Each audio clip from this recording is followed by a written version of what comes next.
ఎవరు ఇవ్వాలి? చైనా ఇవ్వాలి, యుఎస్ కూడా ఇవ్వాలని చెప్పింది. ఒకప్పుడు పాకిస్తాన్ అమెరికాతో చేతులు కలిపింది, కానీ ఇప్పుడు చైనాతో చేతులు కలిపింది, అమెరికా చేతులు దులుపుకుంది.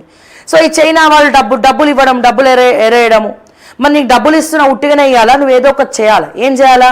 నువ్వు భారతదేశం వైపు వెళ్ళాలి, భారతదేశంలో మళ్ళీ దాడులు స్టార్ట్ చేయాలి, భారతదేశంని నువ్వు ఇబ్బంది పెట్టాలి. సో అట్లా పరోక్ష దాడి కోవిడ్ ద్వారా ఒకటి చేస్తే చైనా, ఇంకో దాడి పాకిస్తాన్ రూపంలో చేయించింది, రెచ్చగొట్టింది. వాళ్ళు కూడా ఆకలి బాధలు ఉన్నాయి, వాళ్ళు కూడా రెచ్చిపోయినరు. కానీ ఏం చేస్తారు? బొక్కబోర్ల పడతారని వాళ్ళకి తెలియదు. ఎందుకంటే ప్రతి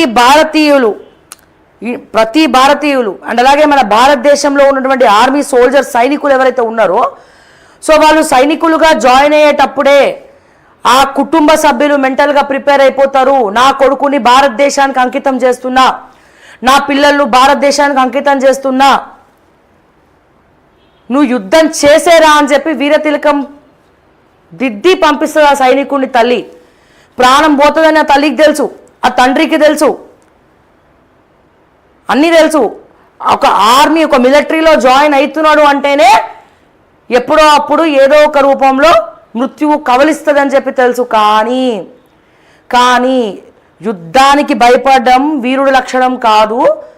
సో ప్రతి ఒక్క తల్లి నీ కొడుకు భారతదేశం కోసం, దేశం కోసం, దేశ రక్షణ కోసం త్యాగం చేశాడు అన్న మాట చిరస్థాయిగా నిలిచిపోతుంది, నాకు అదే కావాలని చెప్పి ఆ తల్లిదండ్రులు వీర తిలకం దిద్ది పంపిస్తారు. That is India. ఇది గుర్తుపెట్టుకోవాలి, దట్ ఈజ్ ఇండియా. ఇండియాలో యుద్ధం అంటే ఏ సైనికుడు కూడా వెనకడుగు వేయడు, ముందడిగే వేస్తాడు, ప్రాణం కోసం లెక్క చేయడు. కానీ మన దౌర్భాగ్యం ఏంటంటే వీళ్ళు పోయి బార్డర్లో కొట్లాడుతూ ఉంటే ఇక్కడ కుల చిచ్చులు పెట్టి, మత చిచ్చులు పెట్టి, కుల కలహాలు పెట్టి, నీది ఆ కులం, నీది ఈ కులం, నీది ఈ కులం, నీది ఆ కులం అని చెప్పి మత విద్వేషాలు సృష్టించి, కుల విద్వేషాలు సృష్టించి, సోకాల్డ్ రాజకీయ నాయకులైతేనేమి, వాళ్ళ స్వార్థాల కోసం బిజినెస్ మ్యాన్లు అయితేనేమి, లంచగొండులు అయితేనేమి, దేశాన్ని పురుగులు పట్టినట్టు పట్టి మన దేశాన్ని పీడిస్తూ ఉన్నారు.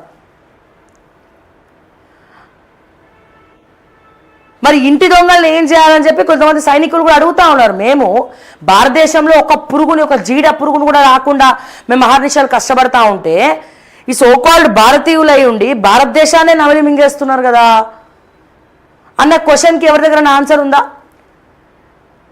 ఎవరి దగ్గర కూడా లేరు. కానీ యుద్ధంలో మొన్న మరణించినటువంటి సైనికులు దాంట్లో ఎస్టీలు ఉన్నారు, ఎస్సీలు ఉన్నారు, బీసీలు ఉన్నారు, ఓసీలు ఉన్నారు, అందరు ఉన్నారు. మరి నేనే పోవాలి అక్కడ కొట్లాడుకోలేదే. అక్కడ వాళ్ళు కష్టపడతా ఉంటే ఇక్కడ మనం సుఖపడతా ఉన్నాము. సుఖపడి ఏం అర్థం కాక, అంటే సుఖం అంటే ఏంటండి? బతుకుండడం, బతికైతే ఉన్నాం కదా. ఎవడో వచ్చి ఎందుకు ఆపేశారు